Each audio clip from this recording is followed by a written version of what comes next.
WhatsApp guys everybody, നമ്മുടെ പുതിയൊരു വീഡിയോയിലേക്ക് എല്ലാവർക്കും സ്വാഗതം. അപ്പോൾ ഇന്നത്തെ വീഡിയോ എന്ന് പറയുന്നത് ഞാൻ ഫ്ലിപ്പിൻ്റെ വീഡിയോ ഒക്കെ അപ്ലോഡ് ചെയ്യുന്ന സമയത്ത് അതിനകത്ത് വരുന്നൊരു കമൻറ്റ്സ് ആണ്. നമ്മുടെ ബീച്ചിലൊക്കെ പോയി പ്രാക്ടീസ് ചെയ്യാൻ പറ്റാത്തവരെങ്ങനെയാണ് വീട്ടിൽ നിന്ന് പ്രാക്ടീസ് ചെയ്യുക എന്നുള്ളത്. അതായത് നമുക്ക് ഫ്ലിപ്പ് പ്രാക്ടീസ് ചെയ്യണമെന്നുണ്ടെങ്കിൽ ഒരു സോഫ്റ്റ് ആയിട്ടുള്ള സർഫേസ് ആവശ്യമാണ്. കാരണം ഇഞ്ചുറീസ് കുറയ്ക്കാൻ വേണ്ടിയിട്ട്. ബീച്ചിൽ പോയി പ്രാക്ടീസ് ചെയ്യുന്നത് നമുക്കറിയാം ബോഡിക്ക് ഇഞ്ചുറി വരുത്താതിരിക്കാൻ വേണ്ടിയിട്ടാണ്. അതേപോലെ കേരളത്തിനുള്ള കിഴക്കേ ഭാഗത്തുള്ളവർ, അതായത് വയനാട്ടിൽ നിന്നുള്ളവരും ഇടുക്കി അങ്ങനത്തെ ഈ അരികത്തൂടെയുള്ളൊരു ആളുകൾ മൊത്തം എങ്ങനെയാണ് ഫ്ലിപ്പ് പ്രാക്ടീസ് ചെയ്യുക, സോഫ്റ്റ് ആയിട്ടുള്ള സർഫേസ് ചൂസ് ചെയ്യുക എന്നുള്ളതാണ് ഇന്നത്തെ വീഡിയോയിൽ പറയാൻ പോകുന്നത്. So let's role. ഏതാണ്ട് 14 കിലോമീറ്റർ, അറൗണ്ട് 15 കിലോമീറ്റർ ഉണ്ട് ഇവിടുന്ന് ബീച്ചിലേക്ക്. അപ്പോൾ ഞാൻ ഇവിടുന്ന് പോയി വരാനുള്ളത് 30 കിലോമീറ്ററാണ് എടുക്കുന്നത് ബീച്ചിൽ പോയി വരാനായിട്ട്. അപ്പോൾ ഏകദേശം ഒരു 60 രൂപയുടെ പെട്രോൾ നമുക്ക് ആവശ്യമുണ്ട്. അപ്പോൾ ഞാൻ ഡെയിലി പോയിട്ട് ബീച്ചിൽ പോയി പ്രാക്ടീസ് ചെയ്യണോ? ഒരിക്കലുമല്ല. ഞാൻ ഇവിടുന്ന് ഡ്രിൽസ് മൊത്തം, അതായത് ഒരു ബാക്ക് ഫ്ലിപ്പാണ് പഠിക്കുന്നതെങ്കിൽ അതിൻ്റെ ഫ്ലിപ്പിൻ്റെ ഡ്രിൽസ് മൊത്തം ഞാൻ ഇവിടുന്ന് വീട്ടിൽ നിന്ന് പ്രാക്ടീസ് ചെയ്ത് കഴിഞ്ഞിട്ട് ഫ്ലിപ്പ് പഠിക്കാനായിട്ട് വേണ്ടി മാത്രമാണ് ഞാൻ ഇവിടുന്ന് ബീച്ചിലേക്ക് പോയിക്കൊണ്ടിരുന്നത്. ഇതിന് മുന്നേ ഞാൻ ഏതാണ്ട് ഒരു 4 ഇയേഴ്സ് ബാക്കാണ് ഞാൻ വലിയൊരു അഡ്വാൻറ്റേജ് ആയിട്ടുള്ള ഫ്ലിപ്പും കാര്യങ്ങളൊക്കെ പഠിക്കാനായിട്ട് തുടങ്ങുന്നത്. ബാക്ക് ഫ്ലിപ്പും ഫ്രണ്ട് ഫ്ലിപ്പും സൈഡും ഒക്കെ പഠിക്കാനായിട്ട് തുടങ്ങുന്നത് ഒരു 3 ഇയേഴ്സ് 4 ഇയേഴ്സ് ബാക്കാണ്. അപ്പോൾ അതിന് മുന്നേ ആയിട്ട് എനിക്ക് ബേസിക് റോൾസും കാര്യങ്ങളൊക്കെ അറിയായിരുന്നു. കാരണം ഞാൻ ഏകദേശം ഒരു 10 വർഷത്തോളമായി ഞാൻ മാർഷൽ ആർട്സ് ഫീൽഡിലുണ്ട്. അപ്പോൾ എനിക്ക് ബേസിക് റോൾസും അത്യാവശ്യം വേണ്ട ശരീരത്തിന് വേണ്ട സ്ട്രെച്ചസും കാര്യങ്ങളൊക്കെ എനിക്ക് ഓൾറെഡി ഉണ്ടായിരുന്നു. അങ്ങനെ എനിക്കിവിടുന്ന് സ്വന്തമായിട്ട് ബൈക്ക് പോലും ഇല്ലാത്തൊരു സാഹചര്യം ഒരു 3 ഇയേഴ്സ് ബാക്ക് ഉണ്ടായിരുന്നു. അപ്പോൾ ഞാനിവിടുന്ന് ബസ് കയറി പോകാമെന്ന് പറയുന്നത് ഇച്ചിരി റിസ്ക്കാണ്. കാരണം ഇവിടുന്ന് 7 മണിക്കാണ് ഫസ്റ്റ് ബസ് സ്റ്റാർട്ട് ചെയ്യുന്നത്. 7 മണിക്ക് സ്റ്റാർട്ട് ചെയ്ത് ടൗണിലെത്തുമ്പോഴത്തേക്ക് ഏകദേശം 7:30 7:45, ബീച്ചിലെത്തുമ്പോൾ കറക്റ്റ് 8 മണി. അത് കഴിഞ്ഞ് അവിടുന്ന് വാമപ്പും ഫ്ലിപ്പിൻ്റെ പ്രാക്ടീസൊക്കെ കഴിയുമ്പോഴത്തേക്കും ഏകദേശം 10 മണി 10:30 ആവും. അപ്പോൾ സൺഡേസൊക്കെ പോവുകയാണെന്നുണ്ടെങ്കിൽ നല്ല വെയിലും ആയിരിക്കും. അപ്പോൾ നമുക്ക് ഈ വെയിൽ കൊണ്ട് പെട്ടെന്ന് തന്നെ ക്ഷീണിക്കാനുള്ള സാധ്യതയുണ്ട്.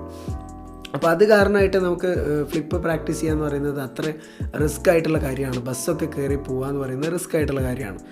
പിന്നെ ഞാൻ വീട്ടിൽ നിന്ന് പ്രാക്ടീസ് ചെയ്യുന്നത് എങ്ങനെയാണെന്ന് വെച്ചാൽ, ഞാൻ ചൂസ് ചെയ്തൊരു വഴി എന്ന് പറഞ്ഞു കഴിഞ്ഞാൽ, നമ്മുടെ നാട്ടിലൊക്കെ അറിയാം സ്പോഞ്ച്, അതായത് സോഫ ഉണ്ടാക്കുന്ന ഷോപ്പുകൾ ഇഷ്ടം പോലെ ഉണ്ടാവും. അപ്പോൾ അവിടെ പോയി കഴിഞ്ഞാൽ അവരുടെ അടുത്തുനിന്ന് ഈ കേട് വന്ന ഫോമുകൾ ഇഷ്ടം പോലെ ഉണ്ടാവും. ഫോം എന്ന് പറഞ്ഞാൽ ഈ സ്പോഞ്ചിൽ സോഫയിൽ ഉപയോഗിക്കാൻ പറ്റുന്ന സ്പോഞ്ച്.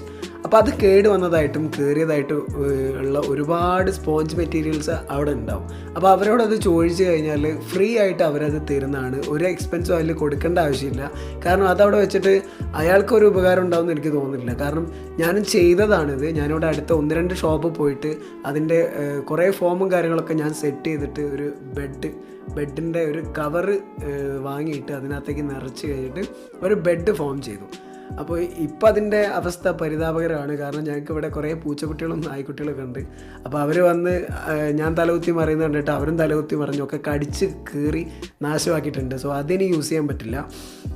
അപ്പോൾ ഞാൻ മുന്നേ അങ്ങനെയായിരുന്നു പ്രാക്ടീസ് ചെയ്തത്. ഇങ്ങനെയായിരുന്നു ഒന്നാമത്തത്. രണ്ടാമത്തെ കാര്യം എന്ന് പറയുന്നത്, എനിക്കിവിടെ അടുത്ത് ഒരു കുളമുണ്ട്, പോണ്ട്. അപ്പോൾ ആ കുളത്തിനകത്തേക്ക് ഞാൻ ഫ്ലിപ്പ് ചെയ്ത് പഠിക്കലുണ്ടായിരുന്നു. കാരണം അത് കുളത്തിലേക്ക് വീണ് കഴിഞ്ഞാലും, വെള്ളത്തിലേക്ക് കുറച്ച് ആഴമുള്ള കുളത്തിലേക്ക് വീണ് കഴിഞ്ഞാലും നമുക്കറിയാം ബോഡി ഇഞ്ചുറീസ് ഒന്നും ഉണ്ടാവില്ല. ചിലപ്പോൾ നമ്മുടെ സ്കിന്ന് ചിലപ്പോൾ ഒന്ന് ചെറുതായിട്ട് പൊള്ളുമായിരിക്കും. ആ ഒരു അടി വന്നൊരു വേദന നമുക്ക് ഉണ്ടാവുമായിരിക്കും. എന്നല്ലാതെ നമുക്ക് ബോഡി ഉള്ളിലേക്ക് ഇഞ്ചുറീസ് എന്തായാലും സാധ്യത വളരെ കുറവാണ്. സ്പോഞ്ചിലേക്ക് വീഴുന്ന അതേ എഫക്റ്റ് തന്നെയായിരിക്കും വെള്ളത്തിലേക്കും വീഴുന്നത്. അപ്പോൾ ഞാനിപ്പോൾ സൈഡ് ഫ്ലിപ്പ് പഠിച്ചത് ഇപ്പോൾ ഈ അടുത്താണ്. ഞാൻ സൈഡ് എയർ പഠിച്ചത് ഞാൻ സത്യമായിട്ടും പറയുകയാണ്, ഞാൻ കുളത്തിൽ നിന്നാണ് പഠിച്ചത്. അപ്പോൾ അതിൻ്റെ ഡ്രിൽസും കാര്യങ്ങളൊക്കെ ഞാൻ വീട്ടിൽ നിന്ന് ഇവിടുന്ന് പ്രാക്ടീസ് ചെയ്തു. അങ്ങനെ ഞാൻ ഒരു ദിവസം ഒരു ധൈര്യം വെച്ച് ഞാൻ സൈഡ് ഫ്ലിപ്പ് ഞാൻ കുളത്തിൽ നിന്ന് പ്രാക്ടീസ് ചെയ്തു. അത് എനിക്ക് കറക്റ്റായിട്ട് ലാൻഡും ചെയ്യാൻ പറ്റി. അതേപോലെ തന്നെ ഞാൻ ഫ്രണ്ട് ഫ്ലിപ്പിൻ്റെ സ്പീഡ് വർദ്ധിപ്പിച്ചെടുത്തതും ഹൈറ്റ് കൂട്ടിയെടുത്തതും കുളത്തിൽ നിന്നാണ്. അപ്പോൾ ഇതുപോലൊരു കുളം ഉണ്ടെങ്കിൽ നമുക്ക് ഇതേപോലെ ഫ്ലിപ്പിൻ്റെ ഒരു ബേസിക് സ്ട്രക്ചർ നമുക്ക് ഉണ്ടാക്കിയെടുക്കാനായിട്ട് പറ്റും. പിന്നെ അടുത്തെന്ന് പറയുമ്പോൾ നമ്മുടെ ഗ്രാസ്, ചെറിയ ഫ്ലിപ്പിനൊക്കെ നമുക്ക് പുല്ല് ഉപയോഗിക്കുന്നതാണ് ബെറ്റർ. ചെറിയ ഫ്ലിപ്പിനൊക്കെ, അതായത് ബാക്ക് ഫ്ലിപ്പിനൊന്നും പുല്ല് ഉപയോഗിച്ച് ചെയ്യണമെന്ന് ഞാൻ റെക്കമെൻഡ് ചെയ്യില്ല. ഫ്രണ്ട് ഫ്ലിപ്പിന് തീരെ ചെയ്യില്ല.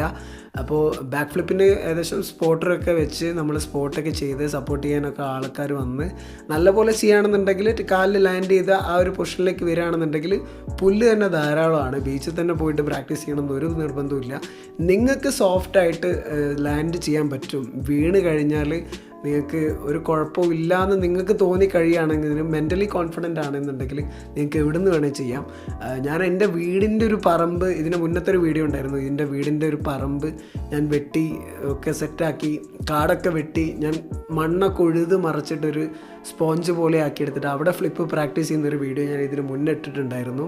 അത് ജിം ബോളിൽ വെച്ചിട്ടായിരുന്നു പ്രാക്ടീസ് ചെയ്തത്. അപ്പോൾ അതിൻ്റെ വീഡിയോ ആരെങ്കിലും കാണാത്തവരുണ്ടെന്നുണ്ടെങ്കിൽ അവിടെ ലിങ്ക് ഞാൻ അവിടെ കൊടുത്തിട്ടുണ്ട്, അവിടെ ക്ലിക്ക് ചെയ്താൽ ഞാൻ അങ്ങോട്ട് പോകും. പിന്നെ ഈ വീഡിയോയുടെ എൻഡിങ്ങിൽ ഞാൻ ചെയ്തിരിക്കുന്ന ട്യൂട്ടോറിയൽസിൻ്റെയും എക്സസൈസിൻ്റെയും ഒരു പ്ലേലിസ്റ്റ് ഞാൻ കൊടുക്കുന്നുണ്ട്. അപ്പോൾ അവിടെ നിങ്ങൾക്ക് ക്ലിക്ക് ചെയ്ത് കഴിഞ്ഞാൽ മൊത്തം ട്യൂട്ടോറിയൽസ് വീഡിയോസിൻ്റെ അകത്തേക്ക് നിങ്ങൾക്ക് പോകുന്നതാണ്. അപ്പോൾ ഇത്രയും കാര്യങ്ങളൊക്കെ എനിക്ക് പറയണമെന്ന് തോന്നി. ഈ 2 കാര്യങ്ങളാണ് ഞാൻ വീട്ടിൽ നിന്ന് ഫ്ലിപ്പ് പഠിക്കാനായിട്ട് ചെയ്തിട്ടുള്ള എക്സ്ട്രാ ഓർഡിനറി ആയിട്ടുള്ള കാര്യങ്ങൾ. ഒന്ന്, നമ്മുടെ സ്പോഞ്ച് കടയിൽ പോവുക, എന്നൊരു ബെഡ് ഉണ്ടാക്കുക. അതേപോലെ തന്നെ സ്പോഞ്ച് നമുക്ക് വാങ്ങാൻ കിട്ടും. ഒരു 4 ഇഞ്ച് 5 ഇഞ്ചൊക്കെ ഒരു മീറ്ററിന് 1600 രൂപയൊക്കെയാണ് വരുന്നത്. അതല്ലെങ്കിൽ നമുക്ക് ആമസോണിലൊക്കെ ഈ അക്രോബാറ്റിക്സ് ഫ്ലിപ്പ് പഠിക്കാനായിട്ടുള്ള ഫോം നമുക്ക് ലഭ്യമാണ്. അപ്പോൾ അതൊക്കെ മേടിച്ച് കഴിഞ്ഞാൽ നമുക്ക് വീട്ടിൽ നിന്ന് തന്നെ പ്രാക്ടീസ് ചെയ്യുന്നതാണ്. അത് പക്ഷേ എക്സ്പെൻസീവ് ആണ്. അതേപോലെ തന്നെ രണ്ടാമത്തെ കാര്യം ഞാൻ ചെയ്തത് ഒരു കുളത്തിലേക്ക് എടുത്ത് ചാടിയതാണ്. അപ്പോൾ ഈ 2 കാര്യങ്ങളാണ് ഞാൻ വീട്ടിൽ നിന്നും ഫ്ലിപ്പ് പ്രാക്ടീസ് ചെയ്യാനായിട്ട് ഉപയോഗിക്കുന്ന 2 സോഫ്റ്റ് മെറ്റീരിയൽസ്. അപ്പോൾ നിങ്ങൾക്ക് വീഡിയോ ഇഷ്ടപ്പെട്ടെന്ന് വിചാരിക്കുന്നു. പിന്നെ നമ്മുടെ ചാനലിൽ 1K റീച്ച് ആയതിന് എല്ലാവരോടും താങ്ക്സ് പറയാണ്. അതേപോലെ ബാക്ക് ഫ്ലിപ്പിൻ്റെ വീഡിയോ 10K റീച്ചും ആയിട്ടുണ്ട്, അതിനും എനിക്ക് ഒരുപാട് താങ്ക്സ് ഉണ്ട്. അപ്പോൾ നിങ്ങൾക്ക് വീഡിയോ ഇഷ്ടപ്പെടുകയാണെങ്കിൽ ലൈക്ക് ചെയ്യുക. നിങ്ങളുടെ കമൻസൊക്കെ എന്തെങ്കിലും ചോദിക്കാനുണ്ടെങ്കിൽ നിങ്ങൾക്ക് താഴെ ചോദിക്കാവുന്നതാണ്. അതിനൊക്കെ ഞാൻ റിപ്ലൈ തരാറുണ്ട്. അപ്പോൾ താങ്ക് യു ഓൾ. നിങ്ങളെ റീച്ചാക്കി തന്നതിന് വലിയൊരു താങ്ക്സ് ഉണ്ട്. അപ്പോൾ അടുത്ത വീഡിയോ കാണുന്നവരെ ബൈ.